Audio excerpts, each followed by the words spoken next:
Hey everyone, I'm NornQueenAlexis and welcome back to the channel. This has been a strange couple of weeks. Oh, let's just say that. I don't even know where to start. Like last time I went live, I was robbed.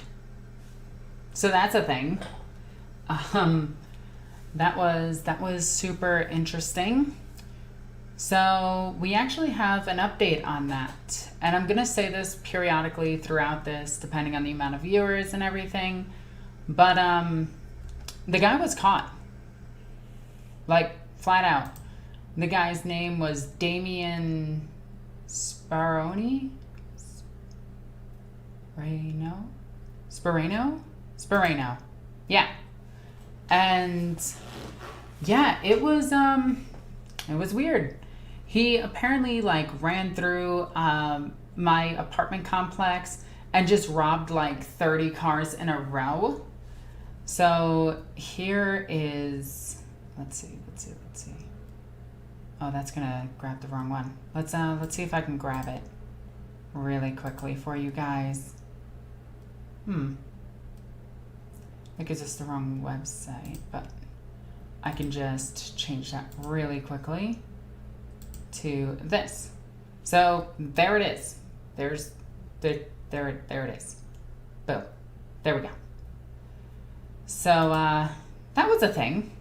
That was indeed a thing. And now I have to go to court so that I can try to get some compensation for the amount of models that I lost. Which overall I got my books back, but I did lose about $500 worth of models. It was about $450 actually worth of models. So that was a thing that happened. But the guy did get caught, so that right off the bat is really, really, really cool. Hi Alexis, how are you doing today? I am doing pretty well. I am just bored as hell today. So I was originally going to play some 40K today. And then my opponent dipped, so I kind of have no backup plans. And I just kind of sit here just doing this all day, watching TikToks and YouTube videos.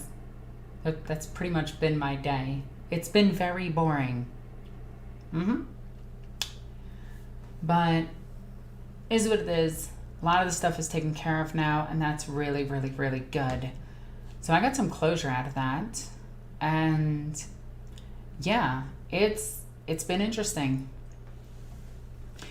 So cool things coming to the channel very soon. We're gonna have a battle report with 3 of the new sister battle tanks. The reason they're not painted is because I am out of Chaos Black, so we're just waiting on that. And I gotta tell you, this kit is a pain in the ass. I absolutely hate this kit. I am glad that I got all 3 built already, so I never have to build another one of these again. Because I did get it so that all the guns move and everything, but one of the things that happened is one of the lights on one side of this thing clipped right off and flew across the room, so that's gone forever. So to match it, I just took the other side off, so that was that. All the weapons can move and everything. Hey, at least you got your justice. That is true. That is true. Now, cool thing about this tank, I can switch out the turrets.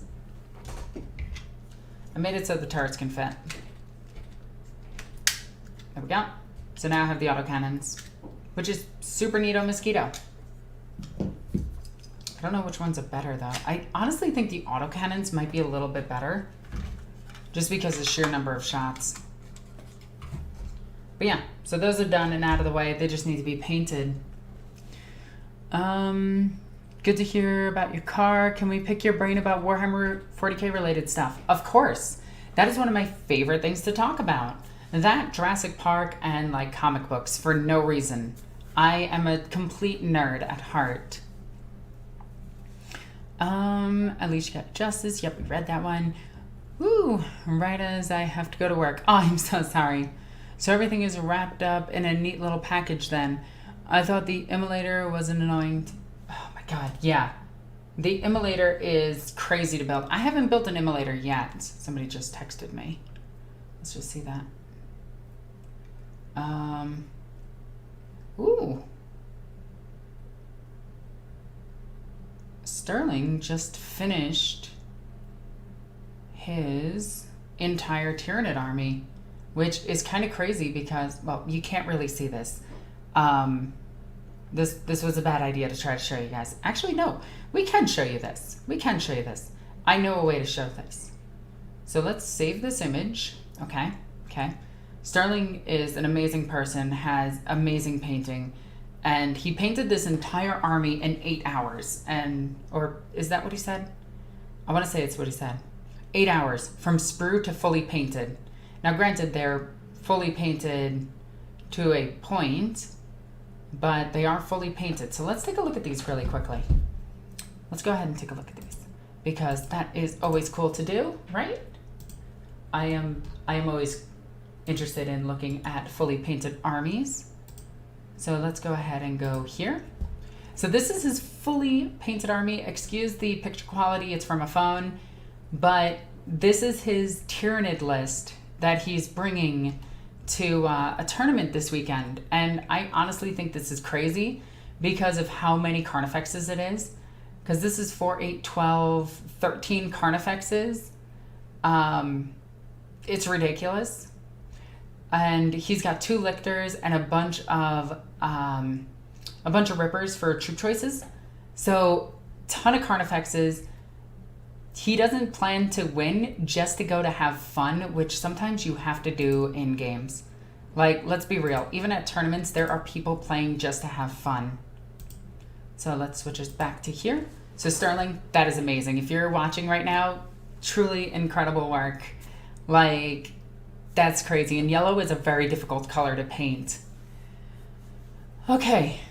Are they all magnetized? No, they are not magnetized. This was a speed project, and Sterling is ridiculous when it comes to speed painting. Like, insane. 8 hours to paint, like, what was that? 4, 8, 12, like 15 no, 13 Carnifexes, 2 lictors, and 9 rippers. He blows me out of the water when it comes to speed painting. But I am starting to look into other stuff that's like Warhammer, and I'm not studying Battletech because it's used by the GW boycott. There is no GW boycott. There's a few people who boycott GW, but it's for stupid reasons. Alexis, I 100% recommend liquid green stuff. I do actually need a ton of liquid green stuff, especially to fix all the gaps in this. Like, once we get some in the shop, I'm gonna, but still watch Warhammer lore videos from time to time since they're safe, thank gods. Honestly, if you want to boycott GW, go for it. Over the past 2 years, they've done nothing but good things for their business and for their employees.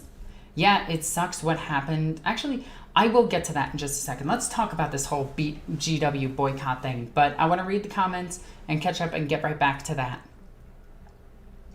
I keep painting Ebon Chalice, but I'm a bit disappointed that there aren't any Ebon Chalice characters. There is, though. Morin Vala's Ebon Chalice. I think she's Ebon Chalice. I think that's where she's originally from. Do you think there's any chance of named characters will come out for the other orders? No. I'll be real with you, no. Hello. I'm from your buddy, the Old Wolf. Oh, hey, Paul, what's up?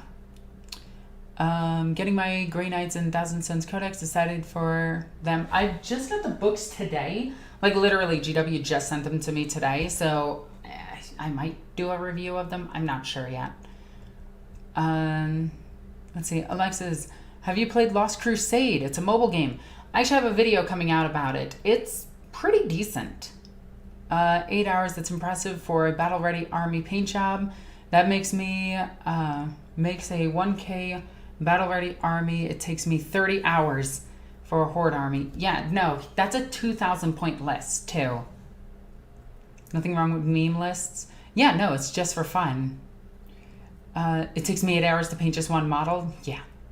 Yellow is such a pain in the to cover.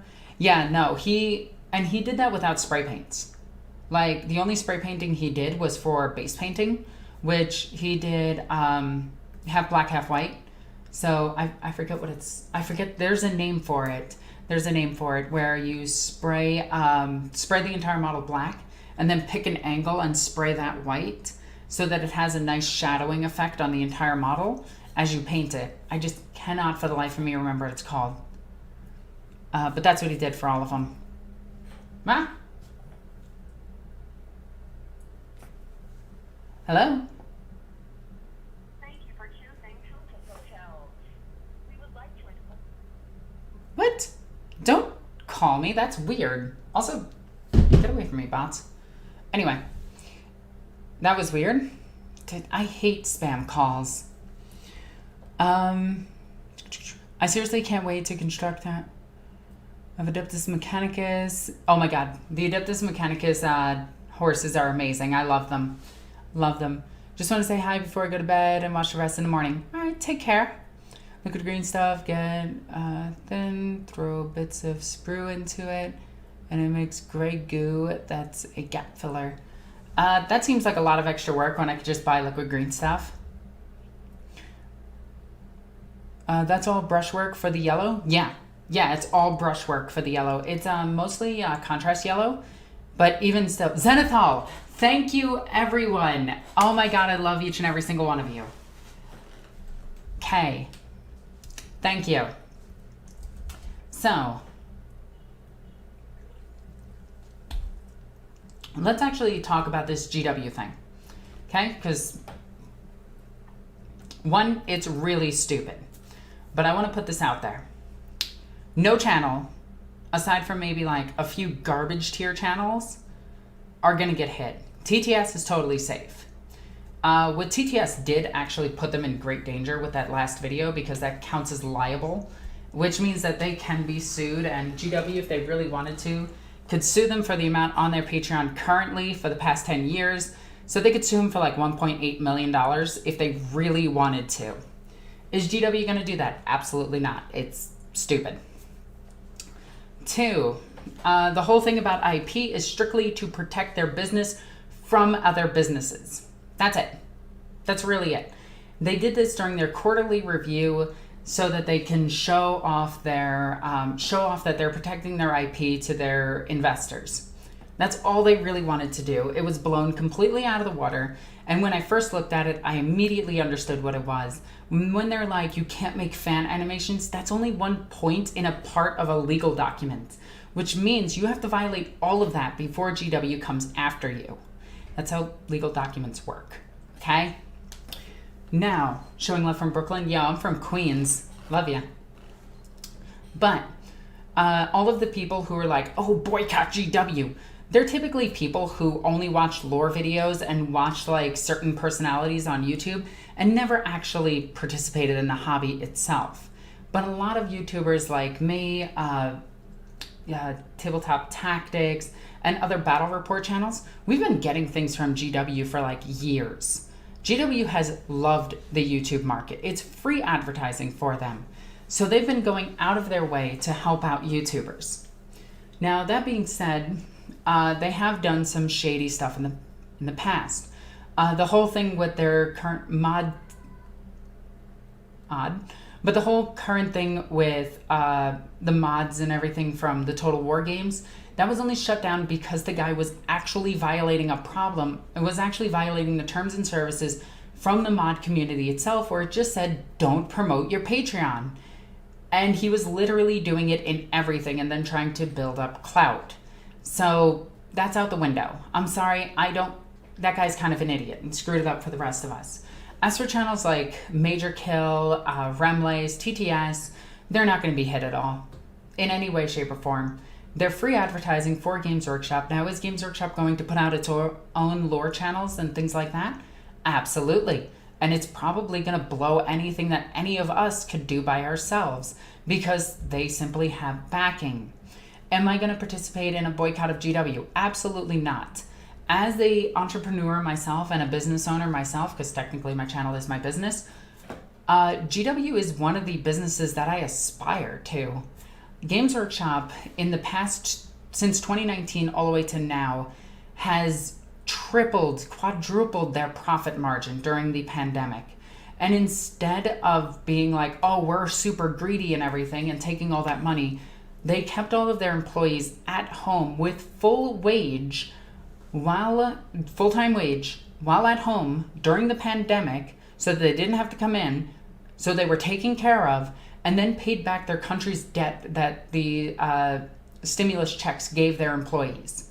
So their employees never have to pay that back. Then on top of that, this year they gave out $7,000 in bonuses to 2,700 workers. And then on top of that, they gave $1,000 in shares to their employees. Like, that's it. Like, I'm sorry. In the past 3 years, they pulled their businesses out of China, so they're no longer getting their spray cans or their paint bottles from China. And it's strictly the can itself, not the paint. And their cardboard. Their cardboard they're still getting in China and Dublin, so it's a little bit weird. They're transitioning right there. But they're pulling out all business from China, so it's no longer being made on slave labor. And they're making it in Dublin, Ireland, and Europe. That's why their prices are as high as they are. Are they marked up? Absolutely, because that's what the market demands.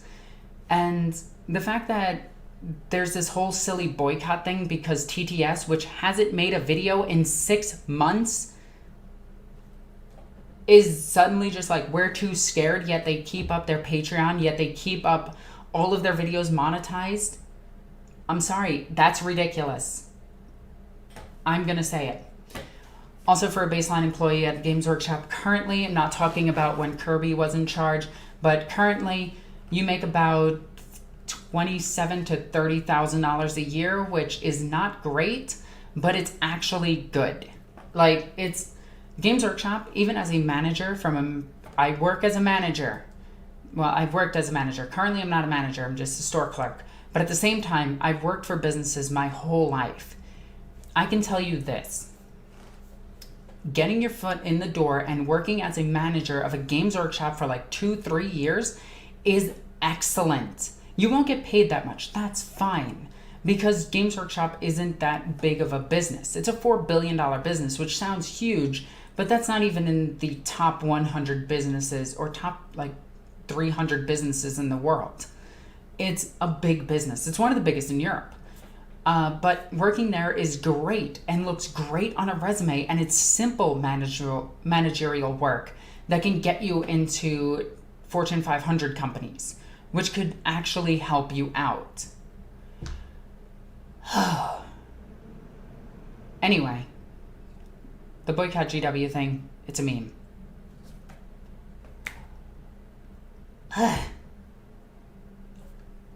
I need to take a drink after that.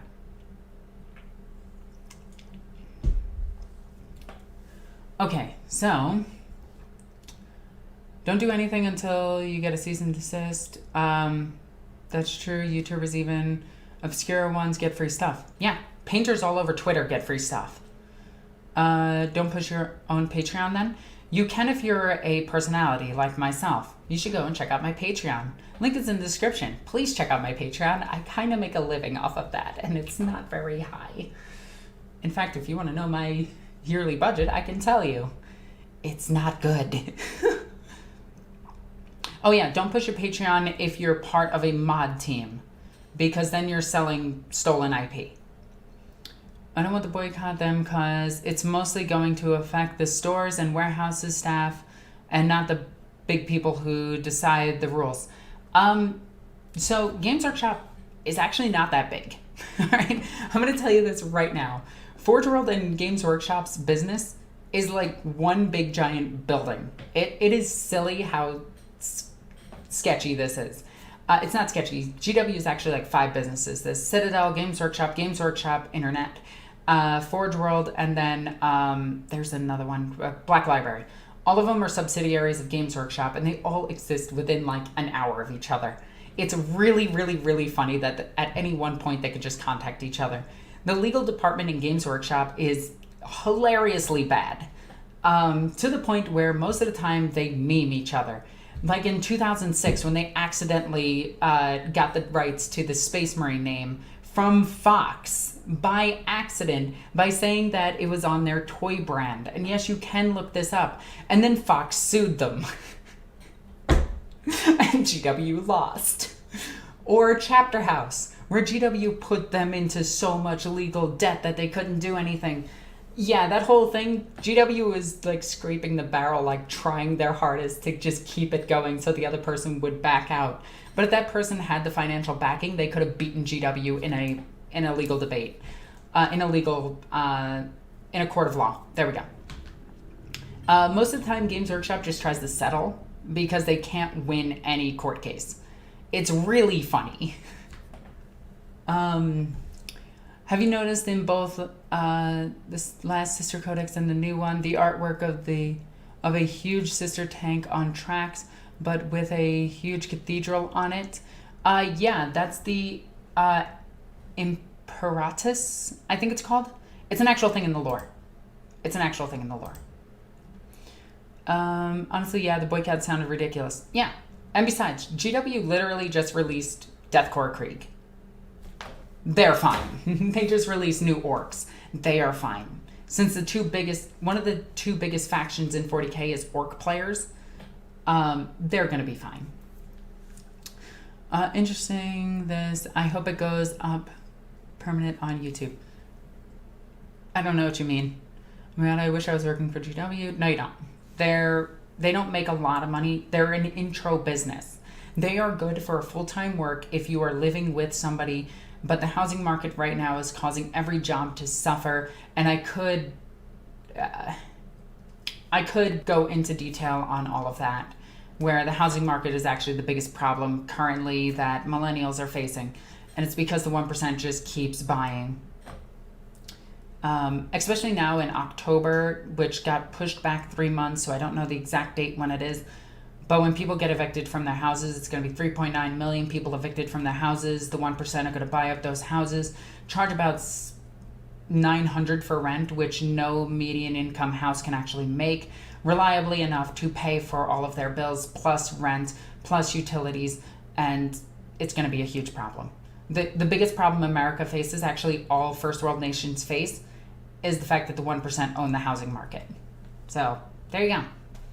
There's your economics lesson with somebody who has an economics degree. I actually know what I'm talking about when it comes to this stuff.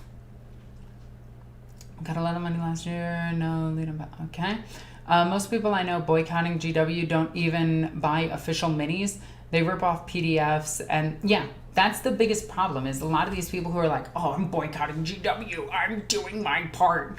They're the ones that steal books offline. They're the ones that listen to stolen audiobooks, if they even listen to the lore at all. Chances are they don't even know the lore. They just recite memes, and they watch lore YouTubers, and that's about it. And I'm not saying there's anything wrong with lore YouTubers. They're really good. Remley's is a dear friend of mine. Absolutely love them. Tactica Imperialis, I love them. Okay? Like, it is what it is. I'm actually starting to like Major Kill, though he's not my complete cup of tea because he swears a bit too much, but he is Australian, so is what it is. I think he's fantastic. I personally would prefer their service to split up and made cheaper so that you can, if their business split, their costs would skyrocket.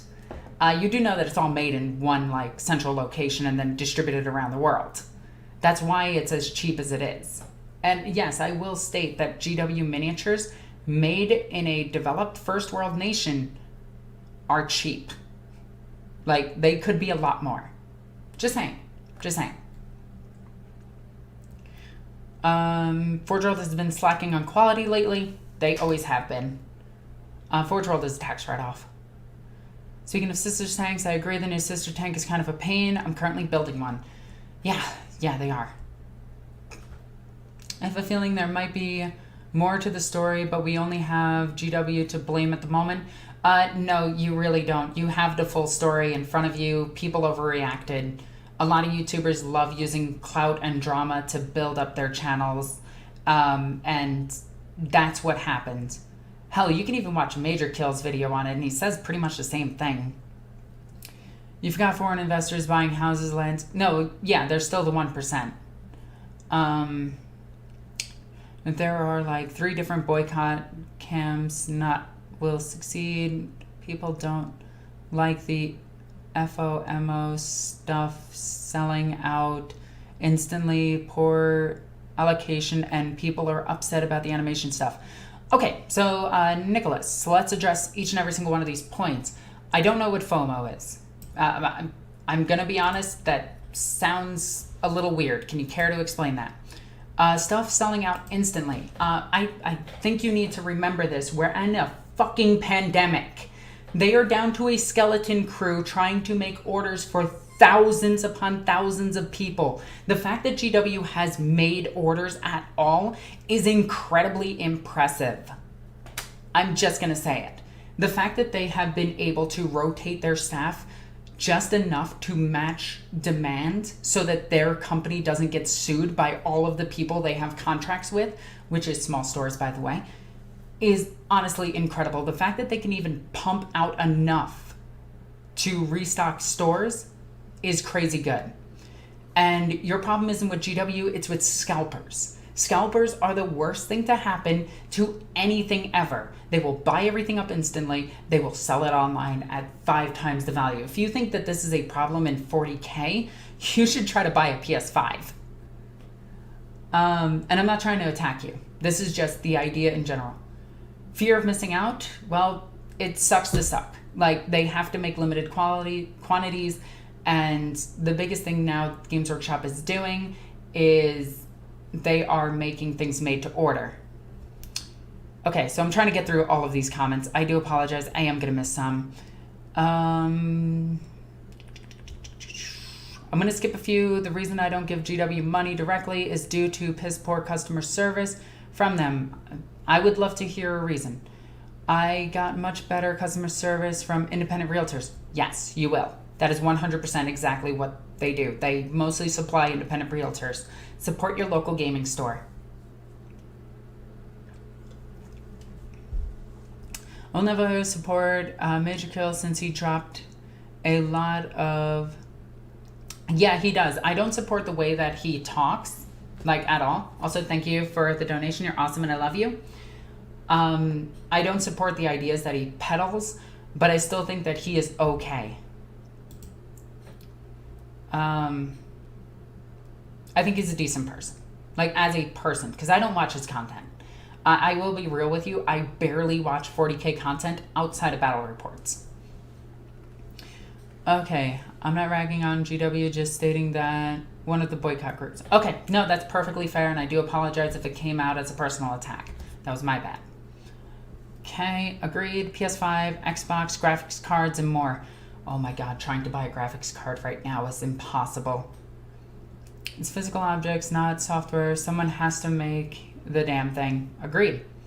Double MSRP and Amazon allows it. Yep. Yeah, Amazon should not allow it. Like, but Amazon is only a business for money. Like, literally, they just launched a giant dick into space. He was also in a penis rocket. Like, let's be real. Amazon is literally a monopoly that profiteers off of slavery. And I am right about that. That is a thing. Thousand Sons, best new army, changed my mind. I don't have to. They're all about change. So, wait. Then you're violating what the Thousand Sons stand for. I don't know where to go from that. You win this time, Zinch.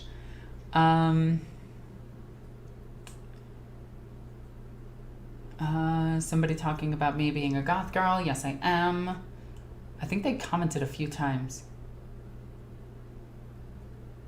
Is it weird to like goth girls? No, not at all. I love goth girls. I am a goth girl.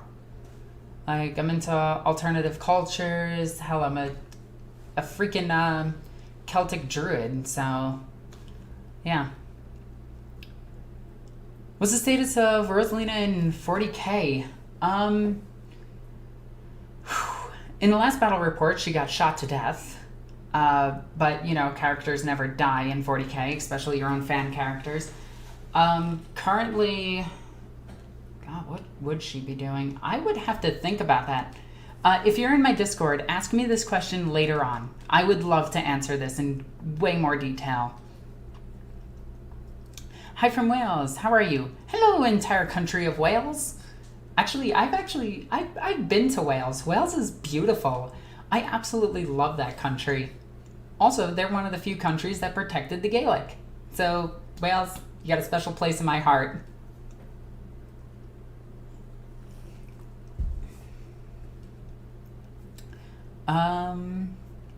Laura is sticking to a...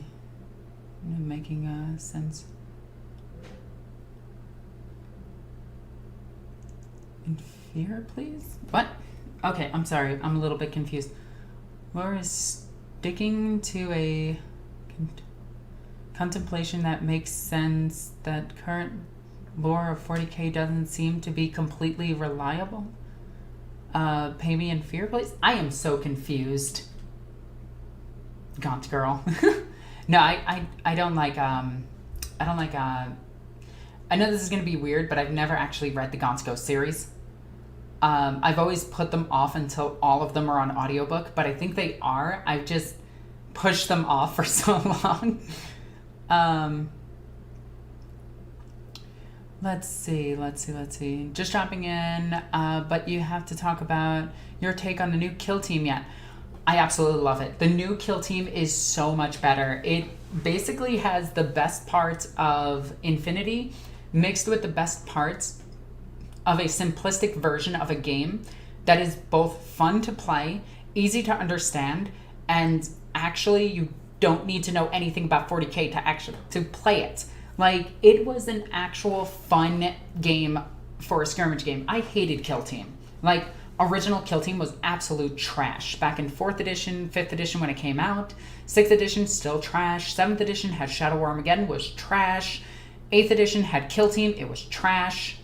And now they have the new Kill Team, which is actually good. And I love it. I have an entire video on it, and it's absolutely amazing. I have another video for it on my Patreon. Please check that out. I am going to do a selfish plug there. But I really enjoyed Kill Team. I'm probably going to throw up a few more games in the near future. Let's see. Imagine to buy anything of those things here in Chile. I'm assuming they're not very common in Chile. Tries too hard to be edgy. If he dropped that BS, he'd be great. I think it's part of his aesthetic. He tries to be like super Australian, where most Australians I know, they only swear a lot, but they're actually like super chill people.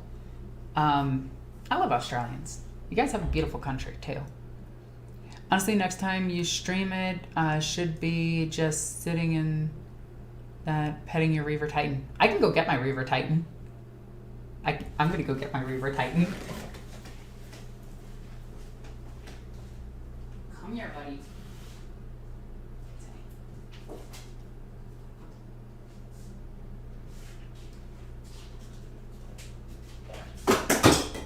Well, your top gun fell off, but you're fine. Anyone ever just carry a Reaver Titan like a baby? Look at how cute it is. So, this is my Reaver Titan. Her name is Grandma. Her top Apocalypse missile launcher just fell off. I love her to death. Look at her. Look at how cute she is. And look. She's got a people stuck to her. And there's a whole bunch of people inside her. And you can even take the head off and see the pilot, the princeps. And then we can put that back on very crazily. And put this back on. And that's my Reaver Titan. Ate your baby. You broke it. No, I didn't. I actually do have to break this thing very soon. I have to throw you in a freezer and rip your arms and legs off. Yes, I do. Saying that out of context is weird. Who's a good one? Who's a good little one? Yes, you are. Okay, now I have a Reaver on my... It's like my child. This is my baby. Warhammer is absolutely ridiculously expensive here in Latin America. I could imagine.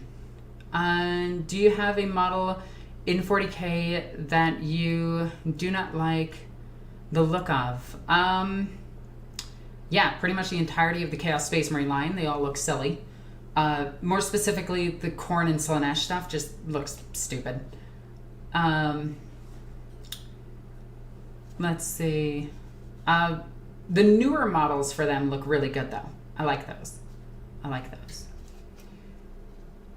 Oh my god, it's the actual size of a baby. I wish its legs were spread just a little bit more so I could just put it around my head like I'm carrying it on my head. I love this thing. You're gonna join me today. Yes, you are. Yes, you are. Who's your good little one? Yes, you are. Okay. Midgekillen is trying too hard to be an Aussie Chad. I don't mean to sound rude, but I know he's trying to look like a Chad, but he looks more like a boy. I think it's aesthetic. It's cute, though. I think it's aesthetic. It's cute. He does good videos. I think he's cute. Let's see. Oh my god, it's the actual size of a baby. Yeah, it is. It's your baby. You treat a Titan as a real baby is so adorable. You should see how I treat the other ones. The Warlord is the size... actually, the Warlord's only this big. I really want to get a Warlord so I can carry it around like a baby at events.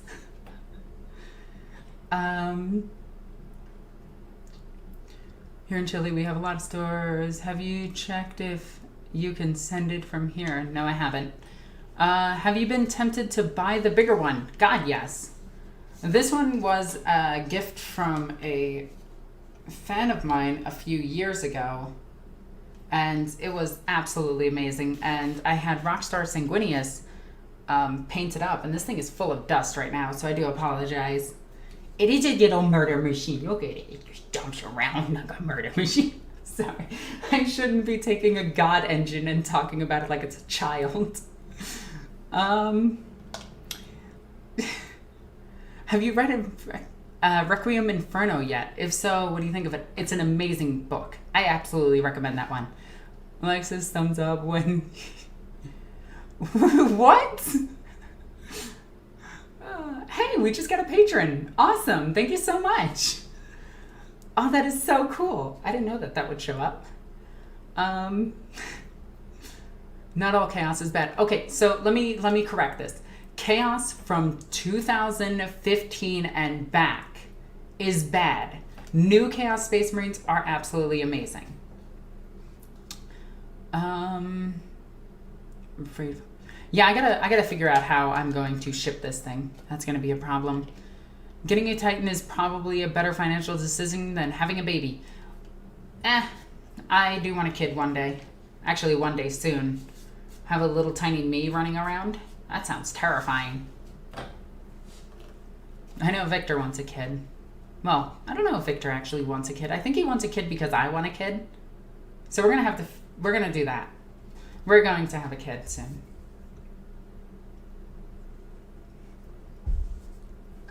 A Titan is adorable killing machine, though. Completely understandable. Are you planning on doing a Genestealer cult army? I actually have a full Genestealer cult army. I have like 7,000 points of Genestealers. But only when you start in... that's weird. My dude. That's weird. Machine spirit is... when you talk, baby talk. I'm just imagining that. Such a precious little apocalypse engine. Look at you, give you a little noogie. I'm sorry, it's way too cute. Look at it. It's adorable.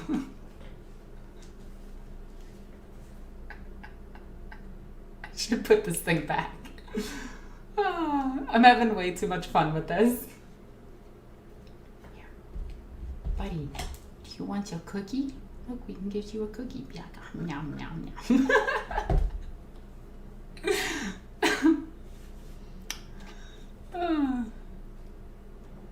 But both are Celtic. Ooh, that's good to know. I do apologize. This is supposed to be a Q&A. Ask me questions. Alexis, do you know when the Eldar Codex is coming out? No. The best thing that I have going is that I know that White Dwarf is making a Black Templar update. More than likely a White Dwarf update. By the way, if you haven't kept up with the Tome Keepers, they're actually pretty incredible. By the way, this is how balanced I am. I am balancing this thing on its feet on my lap. Just want to point this out.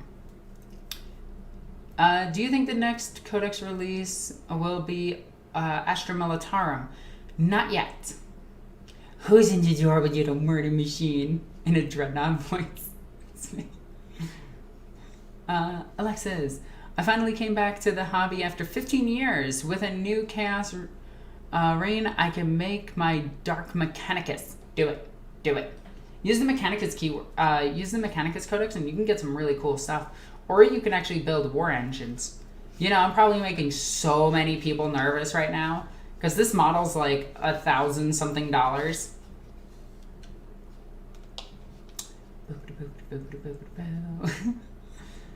Titan wants cookie. Smog's OP compared to the Compendium teams. No. The Compendium teams, I have a battle report for it. Go watch it. It's actually really fair and really balanced.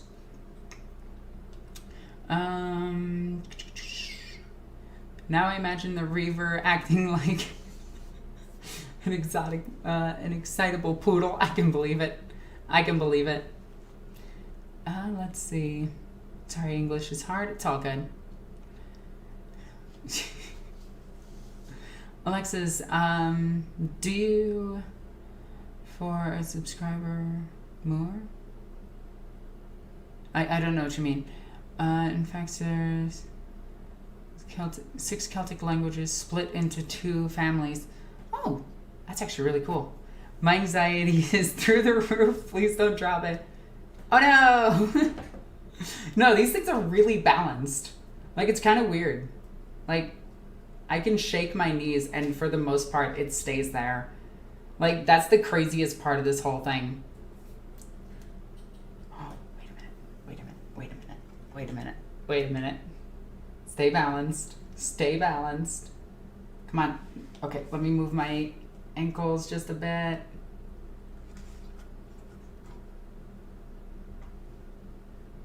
And now it's a hat. Oh.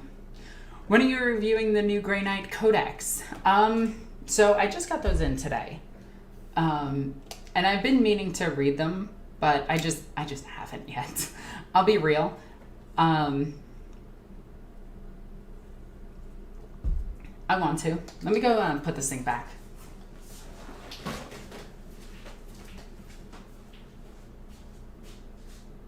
Don't fall. Come on, little guy. There we go. Okay.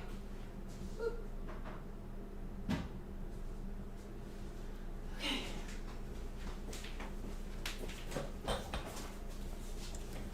Boop. There we go.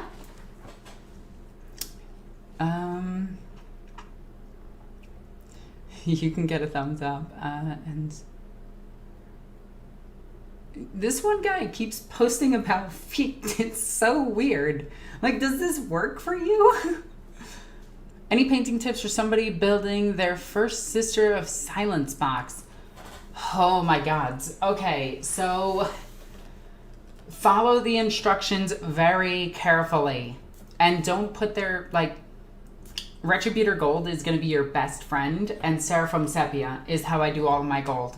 And then you just highlight it with Lead Belcher, and then do a very pointed highlight of the Silver Fang, the lighter silver. I can't remember what it's called. I will never look at Titans the same because Alexis, there's actually a cuddly huggable in the grim dark future. Okay, let's just talk about the 40K setting for a second and talk about how absolutely ridiculous some of this stuff is. Like, are you going to get murdered if you just appear in the 40K universe just one day? Chances are actually no. There's 1 million worlds and a good chunk of them are agri worlds. If you show up on an agri world, chances are you're going to be fine. And there are, again, 1 million worlds. Chances of you actually just popping in onto a hive world and just dying instantly, very low. You'll more than likely pop into like a societal world, there's cardinal worlds, there's death worlds, which would suck. There's a lot of different worlds in 40K you can pop up in, but my favorite is that you can grow up in the 40K universe and be a florist. Like, you can have an entire planet, and this is canon, this is in Mark of Faith. You can grow up on a world where the entire world is dedicated to growing flowers. The entire world, everything, entire flower fields around this entire planet. And all you do is send them out as part of Imperial Tides for funerals. That's how silly the 40K universe is. Okay, you know what? This guy's just going to be banned. There we go. That guy's being weird. He keeps asking feet pics. That's creepy. Most people in 40K are farmers. Yep. Yep. A good chunk of, like, hive worlds you'd even be okay on. Like, depending on their level of technology and how bad they are, you could be fine. If you went in with the knowledge that you have right now into the 40K universe, you'd be dead. Because you would go in and try to be a hero and just die instantly. Where's the fun in being in an agri world? There is none. What other minifig games have you done? Dungeons and Doggos, Dungeons and Dragons. I haven't played it, but I have miniatures for Infinity. What games have I done? I don't really play too many tabletop games. I've done AOS. Yeah. I don't really do too many miniature games aside from 40K. Like, I enjoy 40K, and that's just about it. I play a lot of board games, though. I do like board games. I wonder how much money planets make just from making candles for the Ecclesiarchy. I can tell you that. Okay.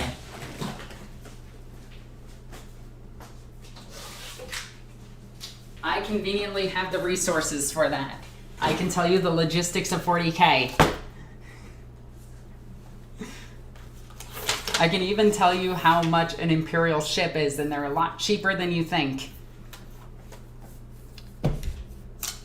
Like, so these books are amazing resources for figuring out 40K. These are the RPG books. This is more specifically Rogue Trader, because this is what I'm running currently.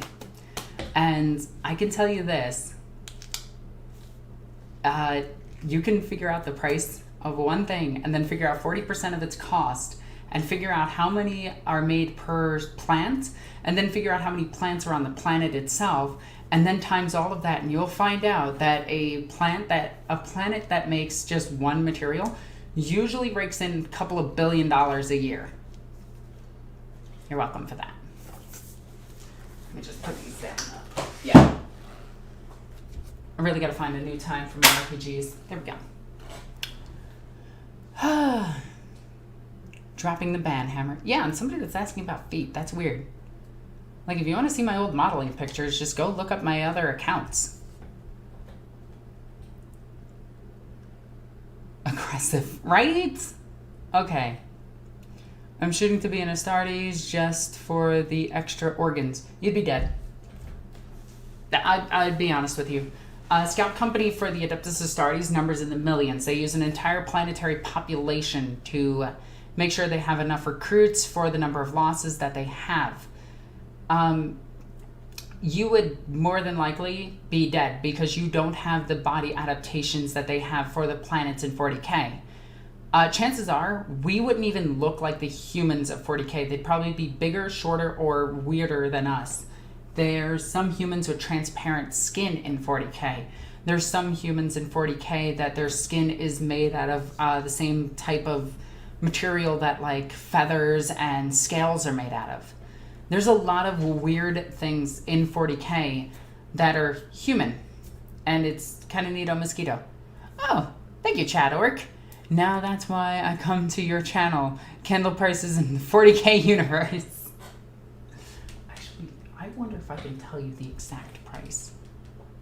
I'm really tempted to break out and do all the math to figure out how much candle making in 40K could be worth. And I want to say it's upwards of like $7 billion per year. Oh, also, by the way, not all distribution is done by the Mechanicus. They do a lot of it, and they're trying to get a monopoly on it. But they don't all control it. Just putting that out there. I did not expect that when I made a joke. You listen here. I know way too much about this universe, and I am stupid.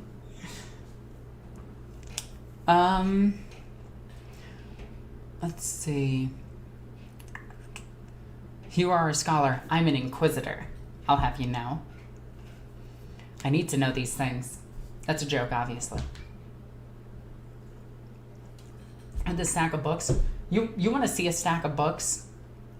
Like, there's a 4-part shelf back there that I had to unpack. There are 2 more of those in my apartment filled with 40K books. To date, I have read well over 300 40K books. Just saying. Which is why I can't watch lore YouTubers, because they'll say something and it'll just be entirely wrong. And I'll just be like, no. Because they'll just sit there flipping through like Lexiconum, just hitting random page until they find something that's vaguely explained. What's the likely survival of being an Eldar? So Eldar live to 1,400 years old, average. That's an average Eldar life. And that's based off of Tolkien's work, where the Eldar are based off of. So their age, their looks, and everything is based off of Tolkien's work, which Tolkien's work is based off of the sagas. So, you know, no one here hasn't stolen from each other. But the average life expectancy for a fully grown Eldar is about 1,400 years. An Eldar craft world has somewhat of 7.5 million Eldar on it. Out of that, every single one of them on a craft world is part of the military, but typically don't take part in the path system, which is the path of the Bushido, which comes from feudal Japan. And because of that, most of them just live out their average life, just doing their job and going about their business. By the way, Eldar are communistic. That's also really cool to know. So whenever somebody says the Tau are the commies, it's actually the Eldar. By the way, the Tau are not the Weebs. They're based off of Mech Warrior. The Eldar are Weebs because they're based off of Japan and they shoot shurikens and are ninjas. But the average life expectancy of a warrior in the Tau society is not very high. It depends on the path, but if you go down the path of like the Banshee or the Guardian or the Warrior, you're not going to have a good time. If you're a Wind Rider, you have a shorter life expectancy. If you're a Corsair, you have a lot longer of a life expectancy, depending on who you go after. But there's not really a chance for you to age fully in the 40K universe unless you are part of a craft world that just does not take part in the universe. By the way, in Rogue Trader, Eldar were not seen as threats. And in current 40K lore, Eldar are not seen as threats. I think that's a really cool nod back to the Eldar. They're just dealt with as they're needed because they're not that big of a threat. The Imperium can crush them if needed, but they just don't. Because they're, for the most part, non-hostile. And non-hostile aliens in the 40K universe are tolerated, like the Jakaro, the Kroot, and other types of alien species. There's one that they use for farming. I can't remember the name of it right now. But yeah. Sorry, I haven't been looking at the chat in a while. I was just answering that one question. So let's do a quick comparison. You would live longer as an Eldar than you would as a Space Marine. An average guardsman probably lives longer than a Space Marine. And I'm not even joking about that. Space Marine are killed in waves.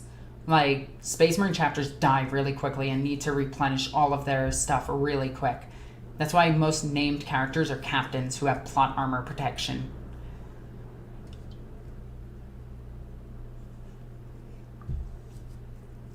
Descriptions of navigators And astropaths are always wild in Black Library.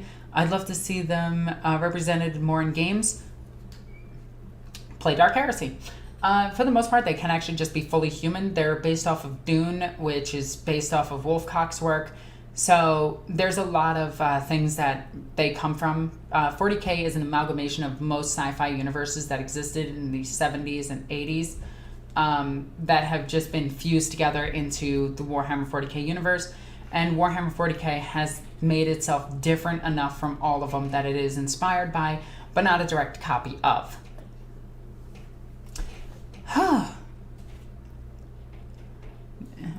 Nods are able to miraculously.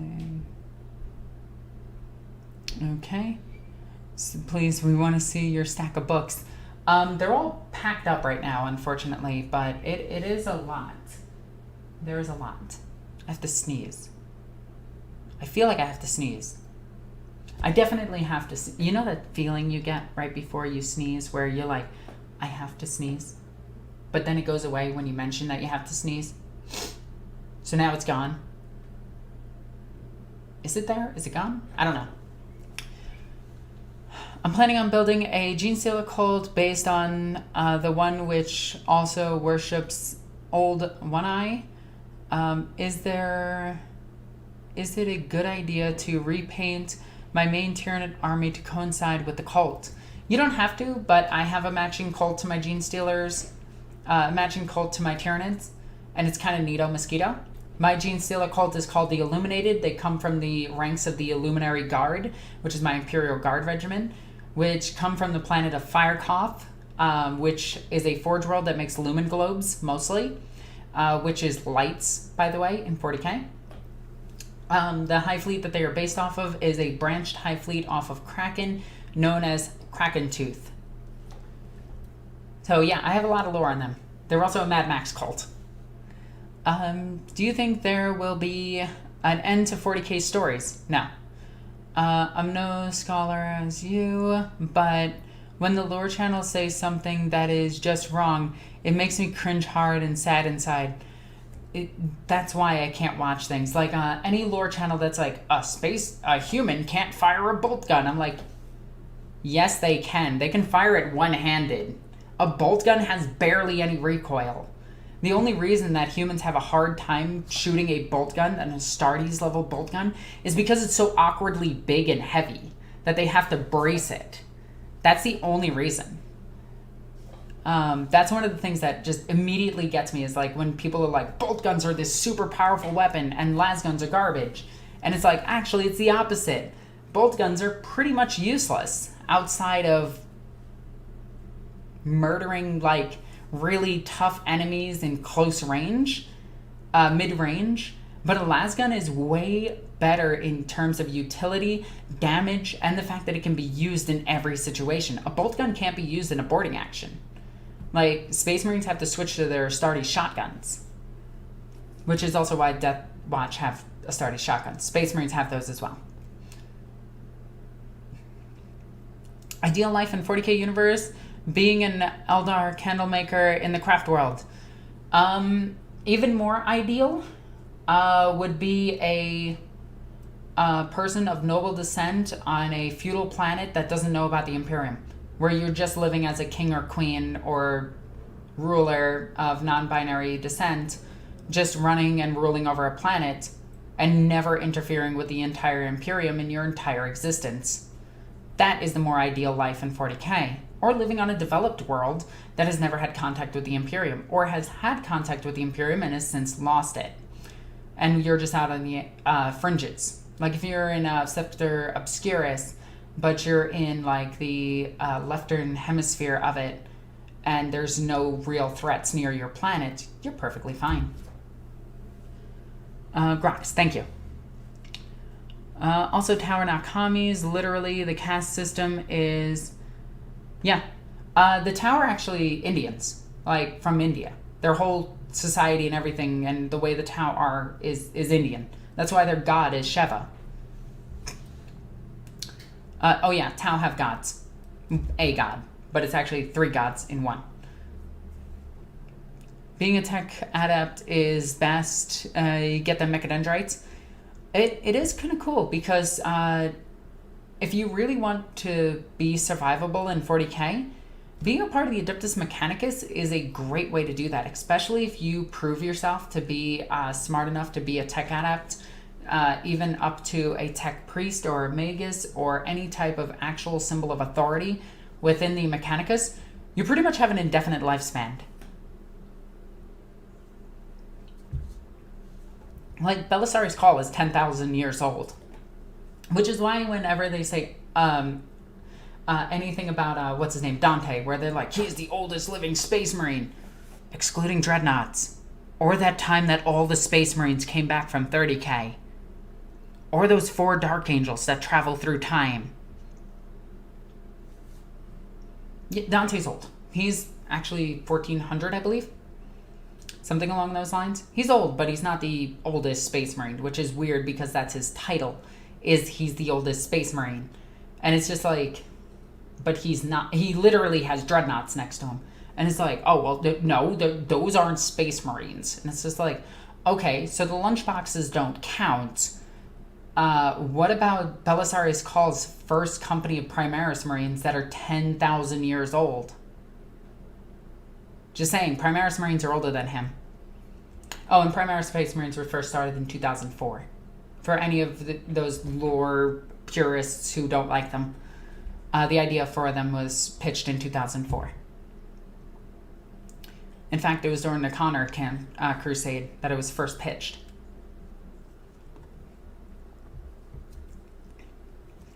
In tech praise, Norn, can I have a cyber body that looks like human and is powerful within the 40k universe? Yes, you can. You can be a tech adept that looks and presents human, but all of your organs have been redone, all of your internals are redone, and you just have synth skin covering your entire body. So you look and appear human. In fact, there's actually a class of not bureaucrats. What are they called when somebody talks on your behalf? Oh my God, why is this? Ambassadors. There's tech priest, not tech priest, but the AdMech has ambassadors that look human, and their entire purpose is to look human so that they can better talk to the Imperium.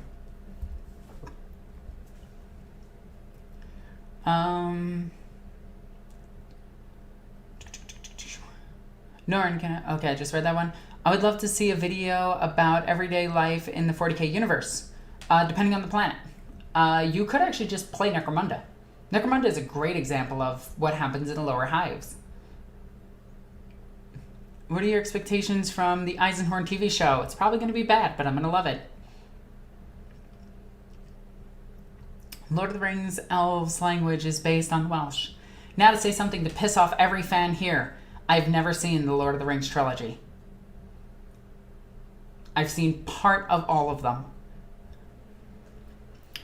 I just finished listening to Brutal Cunning. It was fun how the orcs with the AdMech. I still have to read that. Have you read Atlas Inferno? I've read Requiem Inferno, but no, I have not. Lore consistency question. I thought lasguns cauterized the wound, but was reading through the second Gaunt's Ghost book, and it said someone was bleeding severely. Okay, so to explain this. All right, let me go get a lasgun.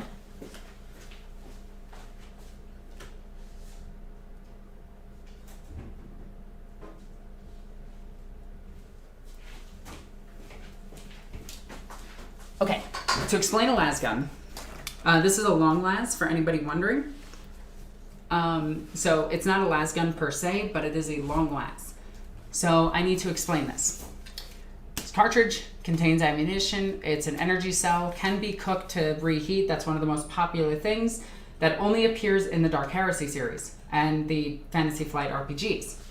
Now, cool things about this gun, okay? It is a fake gun, just for YouTube. Okay, this is fake. It is not a real laser gun.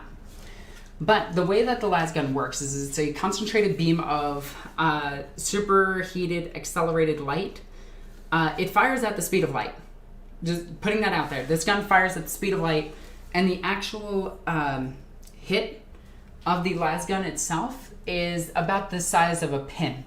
My camera decided not to focus on me. Let's try to get it back to focusing on me. No? Okay. Well, that's weird.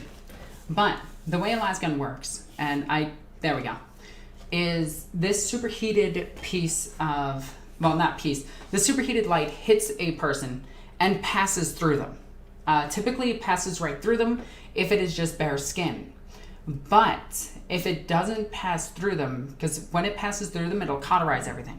But if they are wearing armor or something that can slightly absorb the heat, or if they just happen to have bigger arms, like me on occasion, I am a buff sister of battle. Have fun knowing that. I'm actually fit.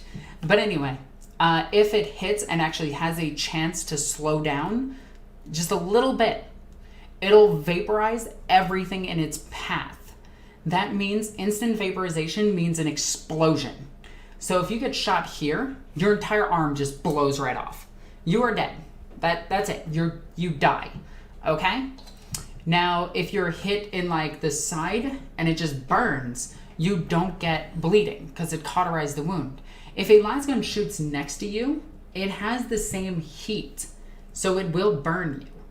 And that's how a wound gets cauterized by a lasgun. But that, my friends, is how a lasgun works. And why this is one of the best weapons in the entirety of 40k. Because a long las is specifically shoots hot enough, fast enough, and with enough power to kill an Astartes. You shoot an Astartes in the head, their head pops. You shoot the Astartes in the heart, both of their hearts explode because of the superheated shot from a long las. Lasgun is similar to a long las, just lower power. And then there's hotshot packs, which are even more powerful than your standard pack.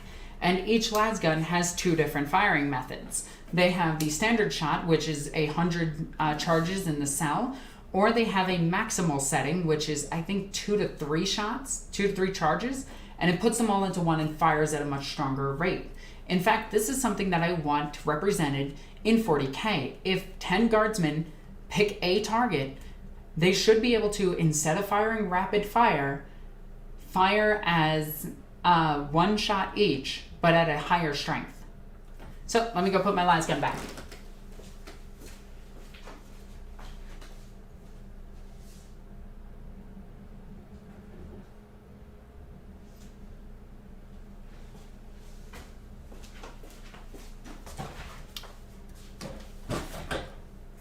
So yeah, that's a lasgun. Now, if you guys want to be super awesome, you could hit that super chat feature and help out the channel a lot.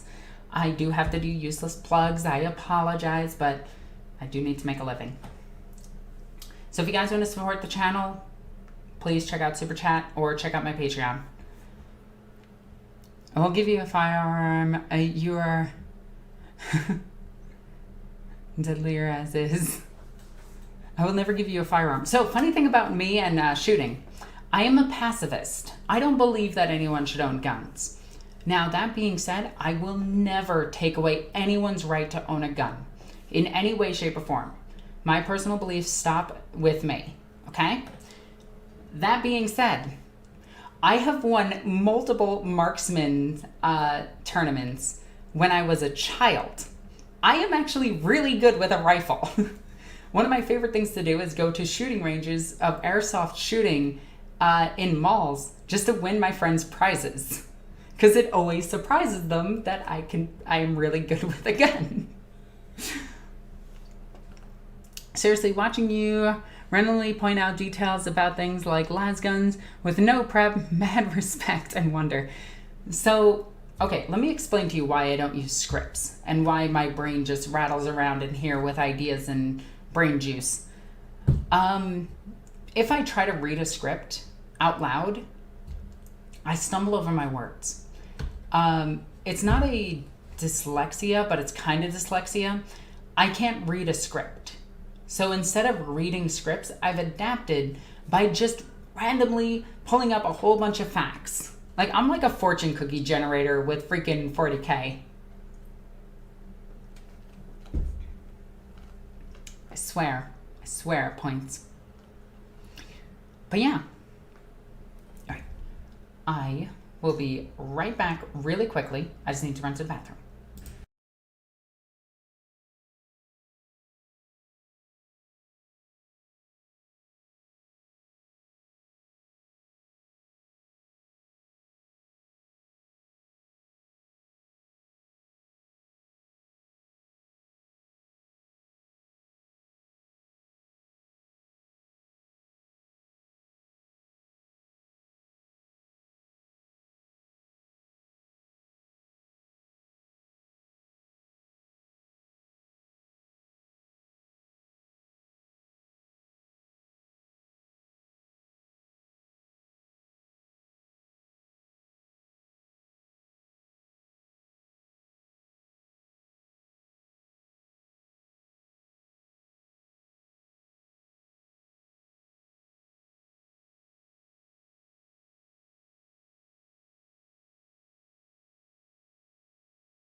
Okay, sorry about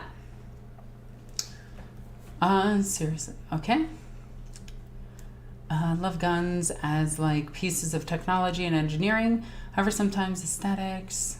I'm the last person who should own one. Let's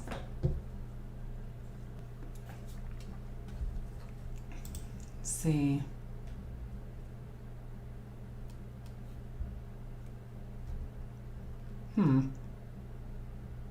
Is the audio good? I just got a warning from YouTube really quickly. She just skipped the Lord of the Rings question. Did I?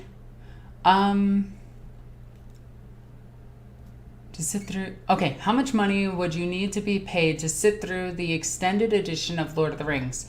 Isn't that like 12 hours?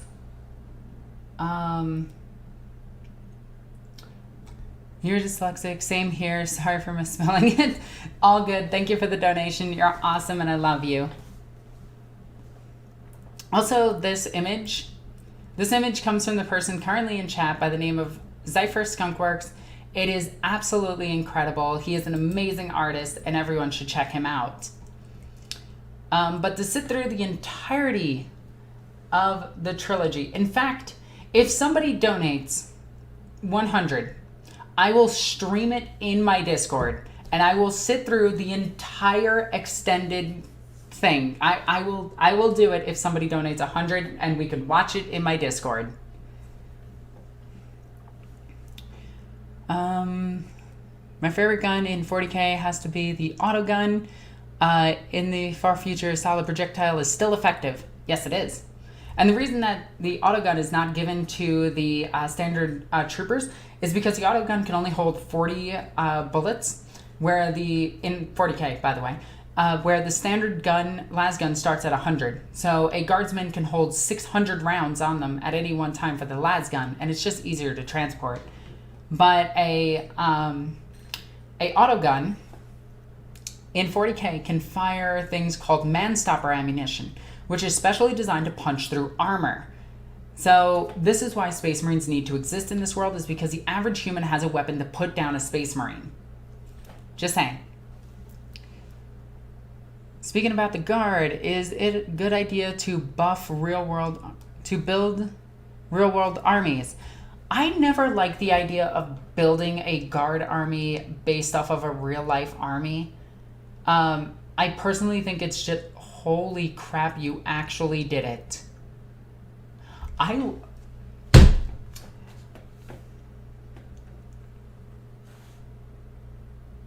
Well, I guess I'm watching Lord of the Rings for the rest of the night. You actually did it! You crazy bastard! Well, if you want to join me for Lord of the Rings, I will be streaming it in my Discord because now I have to watch it. Holy cow, that made my whole face red.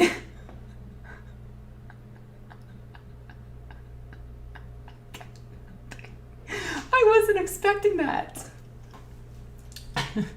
I need to stop to get a drink after this because this is my last soda here. Like, damn, thank you so much. Okay, but getting back to the auto gun question, it's actually a really, really cool weapon. So the autogun name is every solid projectile weapon in 40k for the most part. That fits into the category of auto gun, which would be our category of light assault rifle. And I do say assault rifle because most people know what an assault rifle is, even though if you talk to a gun expert and you say assault rifle, they will know that you have no idea what you're talking about. But I'm using the general term to fill out for all of those weapons. My apologies. Are those green eyes I see? Actually, my eyes are hazel. They turn from green to brown to gray, which apparently only like 1% of people in the world have. Well, incoming Lord of the Ring reviews videos. Well, chat said bet. Is that Gigo? Is that us? Wow. Is this going to be something I am forced to do now? Apparently. Never underestimate your fan base. Yeah, you guys have come in handy and have helped me out so much. Okay, let me keep reading this. And I just finished the God's Ghost book where they're stuck in the haunted mansion, and it seems to remember a scene with some guardsmen recharging their las guns over a campfire. Okay, so it is in the God's Ghost series. So I do apologize about that. Thank you for pointing that out. Do you know what book that was in? Because I could use that for a example later on in the future. But thank you for pointing that out. I love when people actually, they're like, no, Alexis, this. And I'm just like, yes, more sources. I should say out of the things that I've read whenever I point something out. I still dig how 50 cal MGS are still seen on tanks in the 40k. So interesting thing about the heavy stubber. The heavy stubber is actually a 30 cal. There are bigger versions of it that are 50 cals that are on the Space Marine vehicles. So Imperial Guard vehicles have the 30 cal, where the Space Marine one has the 50 cal. Just weird little things. Oh, and the Apocalypse vehicles, the super heavy vehicles, all have 50 cals. Is there exosuits in 40k? Yes, there is. Technically, all power armor is exosuits, but there is actual exosuits in actually in the God's Ghost series, because I remember Victor pointing that out. But there are exosuits that are used in Warhammer 40k. In fact, there's nothing stopping a regular human from using a Centurion suit. For Lord of the Rings, also love Lord of the Rings, not as much as 40k, but will love your take on Lord of the Rings so much. So if you guys do want to see that, join my Discord. The link is in the description down below, and we can watch it together. And I'll watch it, in about, I'll say about 40 minutes. I just want to stop and grab something from like a store really quickly, and then I will come back and watch it. And Will, because I think that is you, you're going to hold me to it. Let's marathon tomorrow because I'm usually a dead delay on Discord. I don't know what you mean, but I will try it tonight. I think it's on HBO Max, right? It's on one of the streaming services, and I can just pick it up. I'm not too worried about it. But damn, was not expecting that.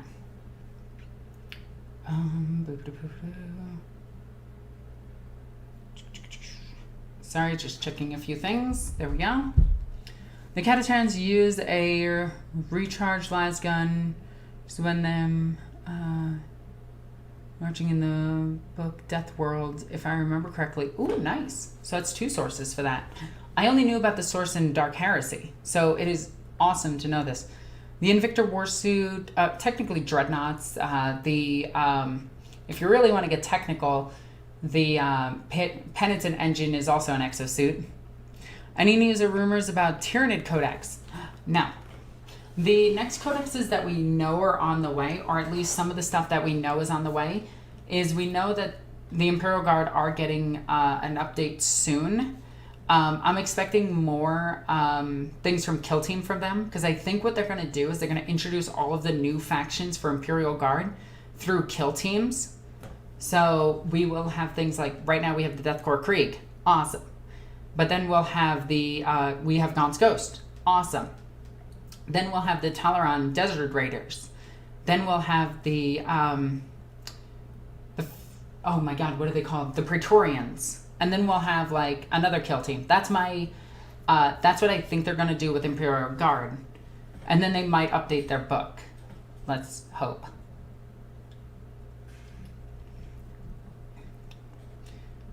Make sure it's the extended edition and it's available on YouTube Movies. I don't really want to pay for YouTube Movies. They're expensive. How's the air in your area? I hate the haze here in Colorado. It's not bad, but I think there was a forest fire the other few weeks ago, so the air is still a little bit smoggy from that.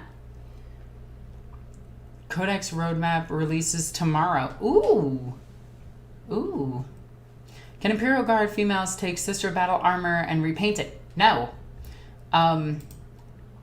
Okay, let me explain sister battle armor. Actually, let me explain armored lady sisters of battle only.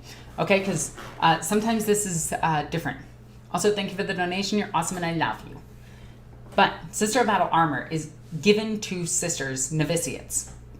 Okay, so when you're a sister of battle, you have to be an orphan, which means they Batman your parents. Okay, so that sucks. Or your parents just went away. Anyway, you're taken to a Scholar Progenium and you're trained for years and years and years and years and years. Essentially, you go through high school, and then after that, they're just like, hey, you could be a cool sister of battle or a female commissar. Come this way. You don't have a choice because free will doesn't exist in 40K. And you're like, wowie, whoa, what's going to happen? We're going to put you in really cool armor and make you fight aliens. Okay. So then you are put into the training courses to be a sister of battle. From there, you're made a novitiate. A novitiate is trained under a sister of battle, similar to how knights train squires. Which is really cool, and I really wanted to be put into the codex because I wanted some sisters of battle with chain swords, and they would just be novitiates and have a weapon skill and ballistic skill of 4+. And that was it. Hell, they could even have an armor save of 4+ to represent that they don't have their helmets yet. Now, the other cool thing is once the novitiates prove themselves, they become battle sisters. When battle sisters prove themselves, they dye their hair white as a sign of purity. And once that happens, they are given their bolt gun. Once they have their bolt gun, strictly martyred lady, by the way, once they have their bolt gun, they're trained as battle sister squads. And if they show superior command on the battlefield, they're made sister superiors. Sister superiors are technically second only to canonesses. But this is strictly for sisters of battle. This armor is bought exclusively by the ecclesiarchy for the battle sisters. Imperial Guard can never requisition this armor because it simply sits outside of their jurisdiction. It is part of a different army and a different contract between the Mechanicus and the ecclesiarchy. And in doing so, they have two ways of doing this. One, paying for it using Imperial Thrones, credits, or various other local currencies, or better yet, the Mechanicus trial gives them a quest to complete, in which case it's like burn down this world because we want the technology that's on it, but this alien race is there. And the sisters will go and burn down the entire world, and then the Mechanicus will pay them in battle armor and technologies, and maybe even sometimes ship usage, because Sisters of Battle technically don't have a navy, they just borrow it on loan. My voice is getting dry. And because of that, they make exclusive deals with certain rogue traders, certain Imperial Navy assets, the Astra Militarum, and the Mechanicus in order to get their battles on the way and form crusades. So that's why Sisters of Battle get their battle armor and Guardsmen cannot. Is it weird that I love when people get technical specifics of their... it's just a beautiful thing. I agree. What would be the best book to start a 40k RPG? Dark Heresy 2nd edition. If not that, Rogue Trader, but there's a lot of things that you need to do. If you have any questions about that, ask me and Victor in my Discord. Please, I will help out. I love Dark Heresy. When Alexis asks a question about female IG or Sisters of Battle and power armor, and Alexis quickly corrects, seriously, Alexis, this is one of 40k kind. Is one of 40k kind. Okay, I get it. I like that. Hey, the new Emperor's Champion, what do you think? I think it's tripping over its tabard. It looks a bit silly, but that's strictly the posing by Games Workshop. If they put its foot flush on the ground, I think it would look a lot better. Also, I think a lot of people are going to cut that tabard and just keep it as a short one in the front and then a long one in the back. I think that would look better. I've seen a lot of people build better Primaris Emperor's Champions, and you can do it out of the... a better kit than that would be just buy a couple of Blade Guard veterans and build it out of that kit, because that kit just looks 100 times better. Personally, I don't like it, but I think it's pretty neato mosquito. I think it's neat that they made one. I'm just waiting for Primaris Halberd. Oh, that is warm water. That is so gross. Oh, I immediately hated that. Old Black Templar had a mix of Knights and Squire units. Yeah, but nobody ever really used them in tournaments, and they didn't see too much play. They were a bit weird. And they could only take like one transport, which was, again, weird. I think that they should do that with Primaris Marines and Baby Marines. It'd be hilarious. Or just Primaris Marines have Blade Guard companies that are just both versions of the Primaris Intercessor. How much money does the AdMech make, and what exactly do they do with the money they make? The money they make goes towards every single expedition outside of the Imperium, because the AdMech is a separate organization. They have to pay for everything. That includes fuel, travel, transit, the tariffs, military assets. They pay for everything. They literally pay their own military and their own researchers and everything for expeditions. They spend trillions of dollars. In fact, aside from... God, that is so gross. It's so warm. But aside from Terra, they're the richest organization in the Imperium. Does the armor that is granted have anything to do with the specifics of a task? Like, let's say they found an STC for a new shoulder pad. What would the armor include? Would the armor include these shoulder pads? So STCs are typically a very nuanced thing that they just add to stories to make them more dramatic. STCs can range from anything from a knife to an entire Titan. But typically they are put before the Council of the Council of Terra, as well as all the AdMech, and they all have to approve it or not, and then it gets put into distribution if it's approved. But if it's a shoulder pad for Space Marine armor, it's actually different. Space Marines are their own separate entities, kind of, from the Imperium, and they just listen to quests and things like that. I know it's weird, but that's kind of how they operate. They're independents.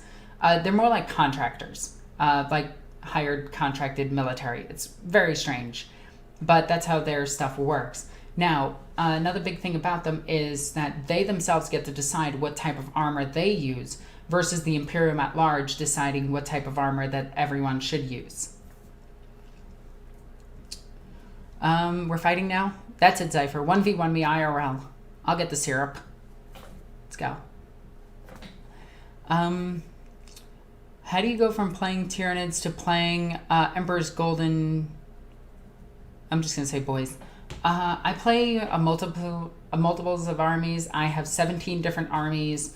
I have Titans. I have AdMech. Technically, I don't have AdMech, but Victor does. I have Dark Angels. I have Blood Angels. I can play any type of Space Marine for the most part. I have Sisters of Battle, Genestealer Cultists, Tyranids, Demons of Slanesh, Demons of Khorne. I have 30k armies, and I just enjoy them. Like, I play armies based on how much I like them on the field of battle and their lore. Like, for instance, I hate Slaaneish's lore, but love the way it's played. Like, I absolutely love the way Slaanesh is played. It's a very quick and in-your-face army that if your opponent goes first, typically you lose. But it's one of those armies that I really, really, really enjoy because I can just smash my opponent in the face really hard and then just walk through their army. Or I get smashed in the face really, really hard and die.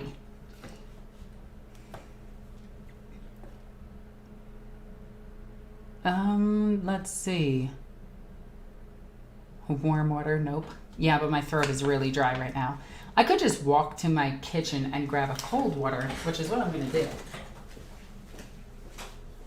Because that's gross. I have a soda left. Woo! Let me just open this over here. Sorry, I know that's extremely loud. My apologies. Okay. Boop. There we go. Do you play AOS? Yes, I do. I just didn't like the people I was playing against with AOS, and my 2 armies sucked, so I sold off one. Oh, that's so much better.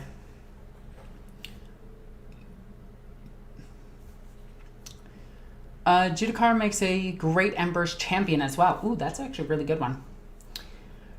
Rubicon Helbrecht. Well, I mean, after the events of Godblight, which is an amazing book, and I highly recommend to everybody, the Rubicon Primaris has actually been made the safest way to take a Marine that has been injured and put them through the processes to become a Primaris Marine. So, Helbrecht and the other one, whose name I can't remember, wow, why can't I remember their names, are probably going to come out Primaris. Their models need updates. Let's see. Wow. What a pickle to be you. Walking around town, bringing spring wherever you go. Oh, hell no. I bring darkness. I am the darkness. Oh, you want cuddles? I'll give you cuddles. Anyway. I hate that this chair makes so much squeaking noise. It's so annoying. I was thinking that, Sisters of the Battle that had to win their armor from the AdMech. No. I mean, you could make that part of your lore if you want to do a custom Sister Battle regiment. Do you feel like 9th edition is just a filler? No. No, 9th edition, like 8th edition, is an evolving edition. Grimaldus, that's his name. Did I hear you right earlier saying you're a druid? Yes, I am a practicing druid. I know, weird, isn't it? I worship the Morgan. Have fun knowing that. But yeah, I think we're caught up. Sweet. What other silly things can I show you right now? I don't have my armies here for the most part. They're all at the shop. Except for my demons. I have my demons of Slaanesh.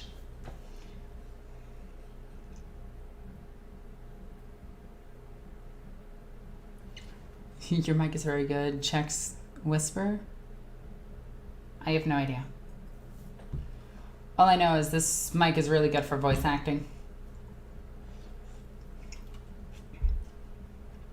But yeah, I need some goddamn Chaos Black so I can prime you and take you to a game and bring 3 of you because I am ridiculous. You worship the goddess of war. That isn't true. She's the goddess of fate. She is the war of home, which means to invade her property.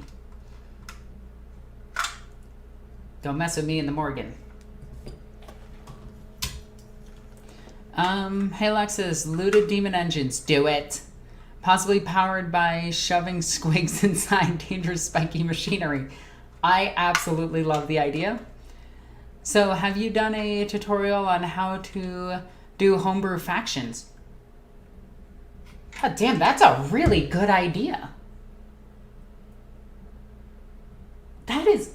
I gotta write that down. Hey Cypher, send me that as a message. I really want to do that now. That's a super cool idea. And I can do that for every single army. Oh my god, that is a series right there. Oh, that was so good. Also, did you know demonically possessed orcs exist in the lore all the way up until 9th edition? But orcs view them as an orc who's going through a phase. Basically, it's an emo phase. It is the greatest thing ever. Orc lore is the best. Like, 40k lore is like this grim, dark, ooga booga, everything's bad, bad guys everywhere type deal. And then you have the orcs. The orcs are basically King Shark from the new Suicide Squad. New dumb friends. That's orcs. I absolutely adore the orcs lore.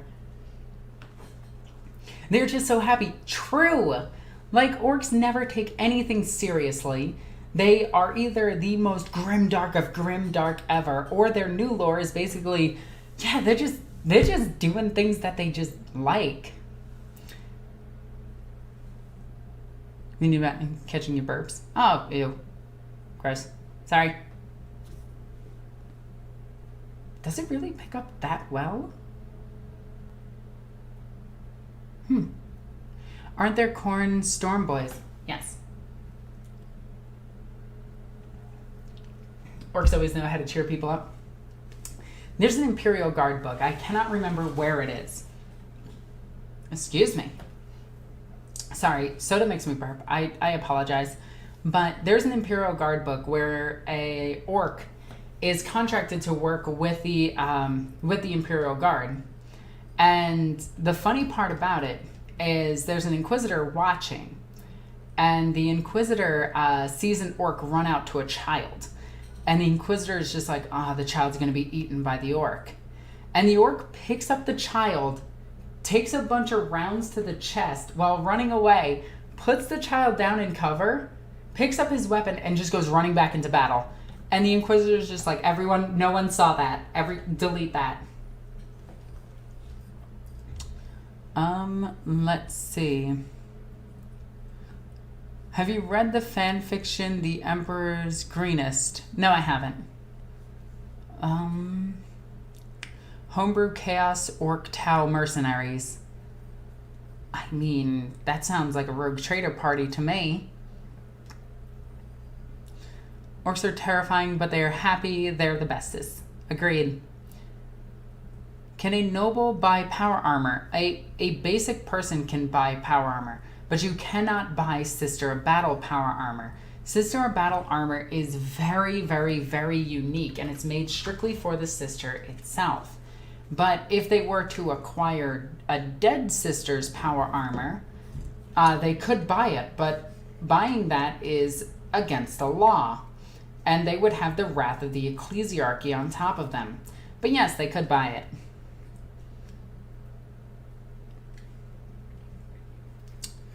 So my Chadness is a phase? Yes, Chad Orc. I am sorry. Wasn't there a battle where the guard ran out of ammo, but the orcs believed otherwise, so the guard gun still worked? So that is in the 3rd edition Space Marine book, I believe, or it's the 3rd edition Wa Orks. A orc is fighting a Space Marine sergeant, and the Space Marine sergeant throws down his bolt pistol and grabs his chainsword. But the orc thought the bolt pistol still had ammo in it and grabbed it and shot the Space Marine. This was back before orcs were trying to be taken seriously, and then switched back to being a joke.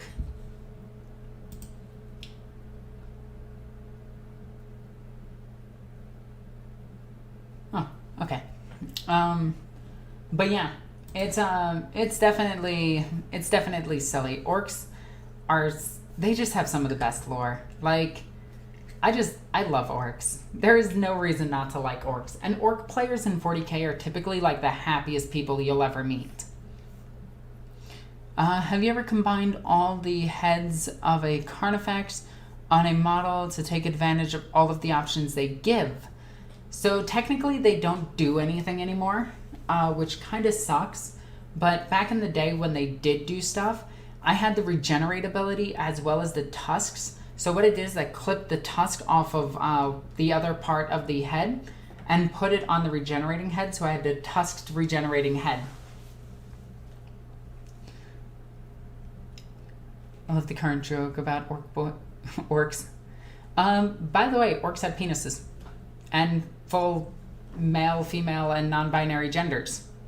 Orcs are also smart enough to recognize gender.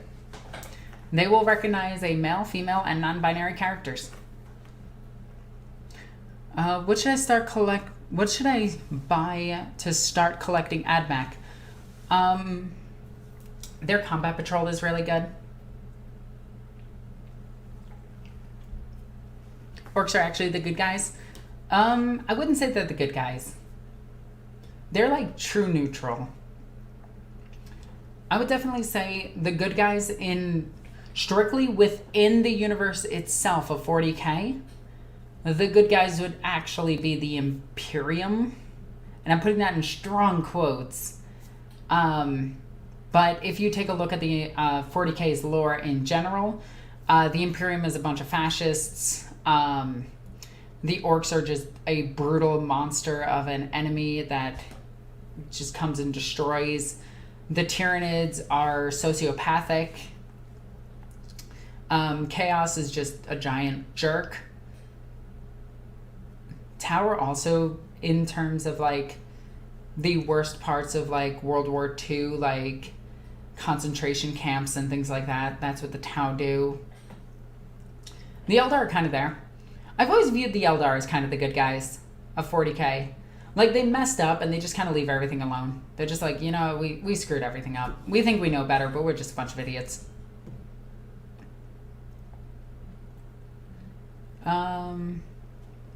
Any news on the situation of your car? Yes. In fact, I can do this again. Was it this one? Nope, it wasn't that one. It was this one. Those are carnifexes. But this happened. We actually got the name of the guy. He was arrested and charges are pressed against him, and there's the court case and everything. Like, boom. We got him. So that's a thing that happened. So I did lose a bunch of custodians and a bunch of Hive Guard, but I'm getting some compensation for them. Aside from the Salamanders being the biggest bros, do you consider the Space Wolves the second biggest bros? No, I view them both as idiots. So the Salamanders think that they're doing good. The Salamanders have the most destroyer squads out of any Space Marine chapter, and they will literally irradiate an entire world, even to this day. They will try to save civilians at the cost of other worlds. So one of the biggest notes is that on Armageddon, they saved a bunch of civilians. And this was against the orders of the Inquisition. And the Inquisition is like, no, stop, we have to stop this. And eventually the civilians escaped and went to multiple different worlds, which ultimately got corrupted by chaos. So they think they're the good guys. They're ultimately suckers who don't listen to anybody because they themselves believe that they're doing good, which is a huge problem. The other one being the Space Wolves. Space Wolves are just idiots. I love them to death. I think they're great. And I like the way some of them are written. But overall, they come off as jockey meatheads who think they're doing the good thing, but they ultimately always ruin everything for everybody else. Which is why the Dark Angels nearly killed them. Let's see. Are you planning to visit Wales anytime and anywhere in particular? Not yet. I'm waiting for the global panini to end. Everyone, I'm just going to say this now. Get your vaccine. I don't know why I'm pointing here, but I am. It's actually like right here. Get your vaccine. Be part of the solution, not part of this, like the idiots. Okay. Thoughts on homebrew looted templates for orcs? Oh. Did anyone try to make Orks WA go to Dark Eldar homeworlds? Yes, there is. There is an entire WA that constantly attacks the cities of oh my god, what are they called? What are they called? Why am I drawing a blank on this? The Dark Cities of Cabal. That's it. Yeah, there are orcs that raid there all the time. It's amazing news, right? It's kind of hard to top the Eldar murder chaos god into existence. Yeah. Yeah. Hell's Reach is an example of Salamander's well-intentioned idiocy. You are correct. What are your thoughts on Dante and Sanguinius bond, and do you think it will lead or will it see it led to? I think Dante is going to become a living angel. I think he's going to be like fully like a full like have the ability of a living saint in the near future and just be a heroic character similar to a Primarch. Probably on the same level as a Primarch. So like a Guilliman stat line for him in the near future, but I doubt it. Personally, I think I just don't know. Like, it was kind of written very vague, but I think if he dies, Sanguinius might come back and vice versa. The vaccine today, amazing. I'm not magnetic, not mind controlled. Ah, damn it! See, you got the good one. I'm magnetic now.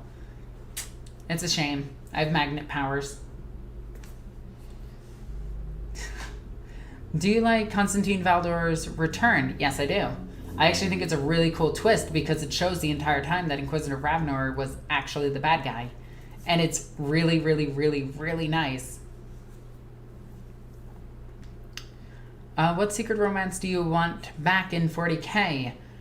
I don't know of any that have disappeared, but one that I want more confirmed is Yvraine and Guilliman. Because that one is really, really, really spicy and I really like it.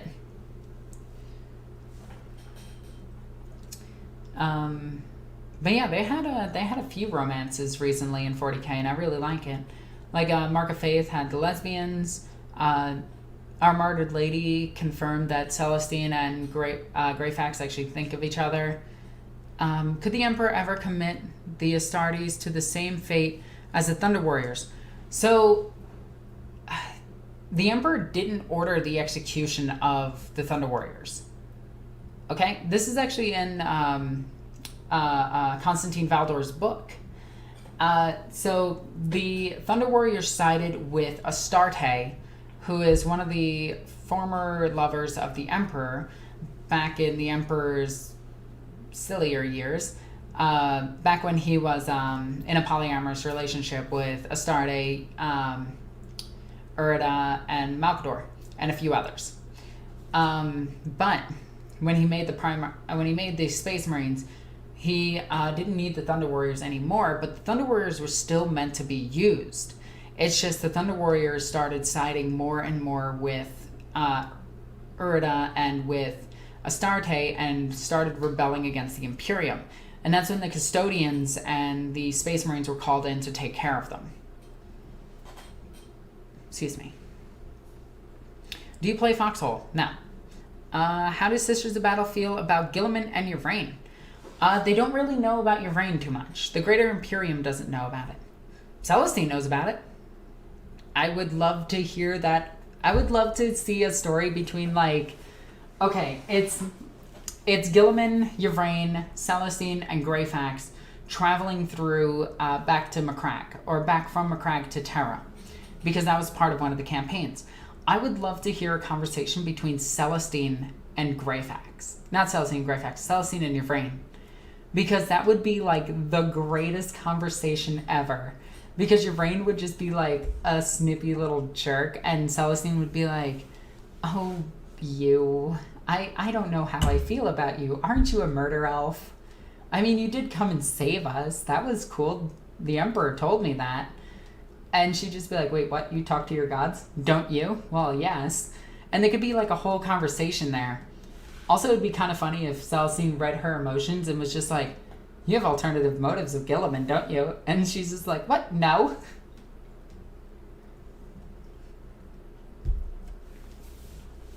Do you consider Lionel Johnson the next logical Primarch to come back? Yes. Oh, excuse me. But my reasoning for it is very simple. Lionel Johnson is actually out of the rock. We don't know where Lion is currently, maybe. Possibly. We know Luther escaped, and we know that he is meeting with Cypher in the Caradon sector. So Book 3 of the Caradon sector might actually include Lionel Johnson's return. Celsius in your brain, best fan fiction romance ever. No. I just like them talking about like all of the state of the Imperium and things like that. Would the Emperor abolish the Inquisition when he comes back? No, the Emperor started the Inquisition with Malcador. Like, the Inquisition was always meant to be a thing. Like, that was always a thing. Like, the whole Horus Heresy could have been prevented if they had the Inquisition. But the Inquisition started with Nathaniel Garrow.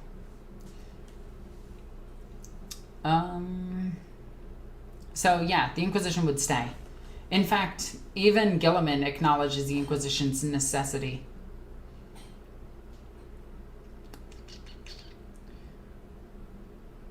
Danny Trejo, or I could see it. I could see him as Danny. Okay, so how long have we been going? Almost 2 hours. We'll end this at 2 hours. That sounds good. But yeah, the Inquisition was first founded in Flight of the Eisenstein. Right after that, when Malcador decided to select Nathaniel Garrow to lead a group of knights errant in silver armor with the eye on his shoulder, which would eventually become the Inquisition or the Grey Knights. Now, interesting thing about that is that since then, the Inquisition has decided to only name humans as Inquisitors and has never been a Space Marine Inquisitor. They lack humanity. That's why they can't be Inquisition. But the new Primaris Marines have humanity, so there might be a Primaris Inquisitor at some point, which would be kind of neato mosquito. Hello everyone, how are you doing today? I'm doing great. Just started to build and paint Sisters of Battle Order of Our Martyred Lady. Good choice. And Lion does come back. Do you think that the Imperium would be split? No. Okay, so there's this really big debate between what Lion and Gilliman would do and if they would oppose each other.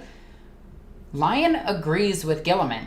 Like, he has always agreed with Gilliman. So more than likely, yes, they've had their spats, and yes, Lionel Johnson is way more cutthroat than Gilliman, but more than likely, Gilliman would just be like, hey, I need to be in charge of the Imperium for a logistics reason, but I need you to deal with this stuff. And Lionel Johnson would be like, Neato Mosquito, my funky burrito, let's go. And he would do the things that need to be done on the other side of the galaxy and probably just help out his brother. Like, I don't see them getting into a fight. Like, he'd probably go to his Legion and be like, wow, you guys suck. I'm going to make you better. And then reintroduce everything like they did with the Gilliman, and then just go from there.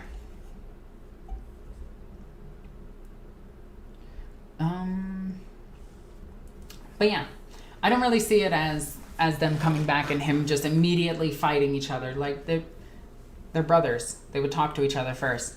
Hell, even Mortarion and Gilliman talked for a while before they fought.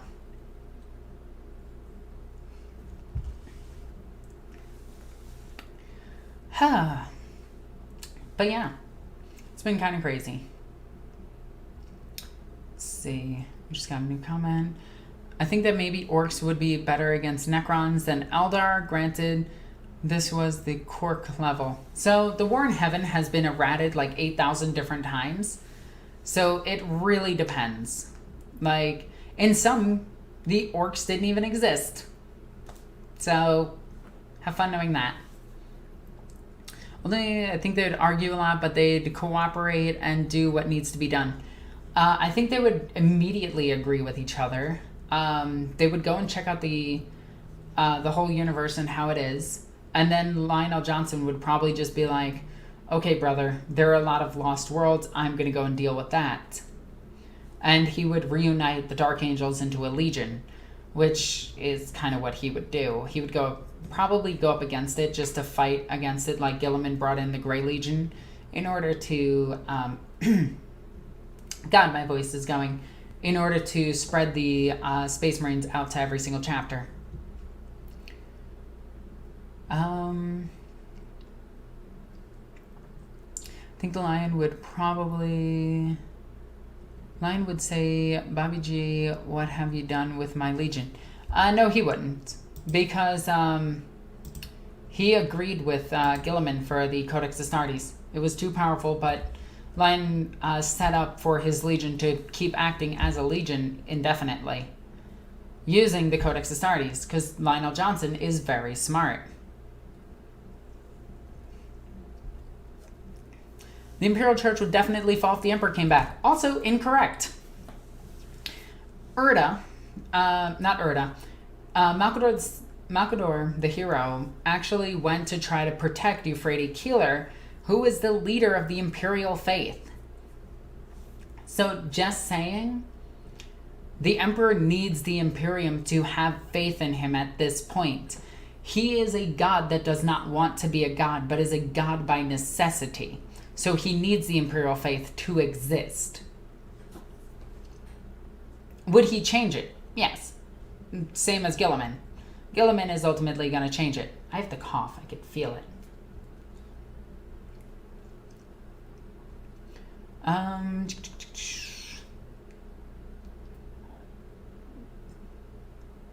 Excuse me. Would change back to their old scheme? No.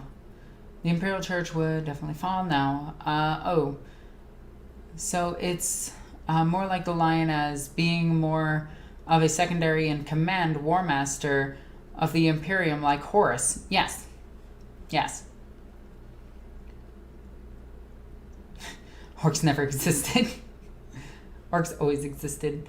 Yeah, there's contradictions in the War in Heaven because it was told through multiple editions and multiple stories, and some of them don't even mention orcs.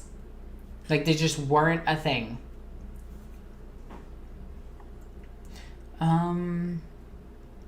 If the Emperor would return, would our wholesome, well-tempered Black Templar stop the Eternal Crusade, or would they take it to 11? Well, considering that the Black Templar don't know how to read, it would probably be like 15. And then someone would explain it to them, and then they'd go even harder. Orcs are love, orcs are life. I agree with that.